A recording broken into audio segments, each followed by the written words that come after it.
दोस्तों, आप लोग तो ये जानते होंगे कि स्वर्गलोक का राजा कौन है। जी हाँ, देवराज इंद्र। बचपन से हम यही सुनते आ रहे हैं कि इंद्र ही स्वर्गलोक के राजा हैं। लेकिन क्या आप ये जानते हैं कि इंद्र स्वर्गलोक के राजा कैसे बने? वो राजा बने तो बने, लेकिन कब तक वो स्वर्ग के राजा बने रहेंगे? क्या कोई दूसरा स्वर्गलोक का राजा नहीं बन सकता? अगर नहीं तो क्यों? अगर बन सकता है तो कैसे? ऐसे कई सारे सवाल आपके भी मन में होंगे।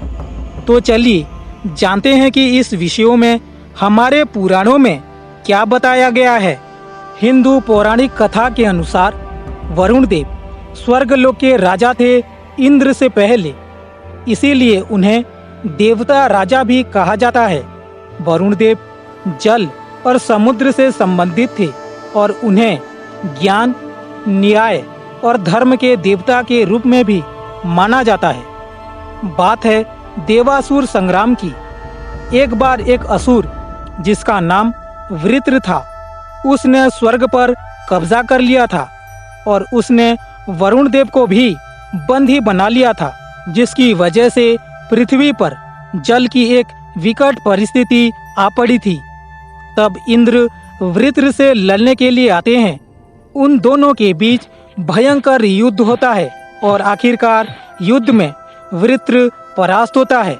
इस प्रकार इंद्र स्वर्गलोक को असुरों से मुक्त करते हैं। इंद्र की इस पराक्रम की वजह से उन्हें स्वर्गलोक का राजा बनाया जाता है। तब से इंद्र ही स्वर्गलोक का सुख भोग रहे हैं एक राजा के तौर पर। लेकिन हमेशा ऐसा नहीं होता।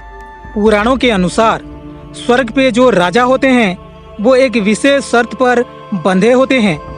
शर्त के अनुसार स्वर्गलोक का जो राजा होता है वो 72 चतुर्युग तक ही स्वर्ग पे राजभोग कर सकता है। उसके बाद एक दूसरी आत्मा उसकी जगह ले लेता है। एक चतुर्युग मतलब चारों युगों को मिला के होता है। अगर आंकड़ों में समझें तो सतयुग 17,28,000 वर्ष, त्रेता युग 12,96,000 वर्ष, द्वापर युग 8,64,000 वर्ष और कलयुग 4,32,000 वर्ष। यानी इन चारों को मिला दिया जाए तो होता है 43,20,000 वर्ष, यानी एक चतुर्युग।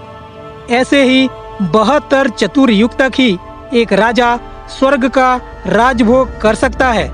अगर इस 72 चतुर्युग के बीच कोई मानव, दानव या कोई देवता कठिन से कठिन तपस्या करे या फिर ऐसा धर्म यज्ञ करे जिसमें 100 महण मतलब 4000 किलो गाय की घी का आहुति दी जाए और ऐसे ही वो 100 धर्म यज्ञ करे, वो भी बिना रुकावट के, तब उसे स्वर्ग का सिंहासन दिया जा सकता है।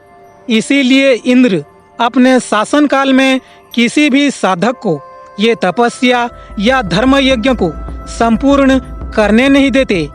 कैसे भी करके वो साधक की साधना को भंग कर देते हैं ताकि उनका सिंहासन उनसे छीन न जाए। और इंद्र का ऐसा काम आप लोग पौराणिक धारावाहिक में जरूर देखे होंगे।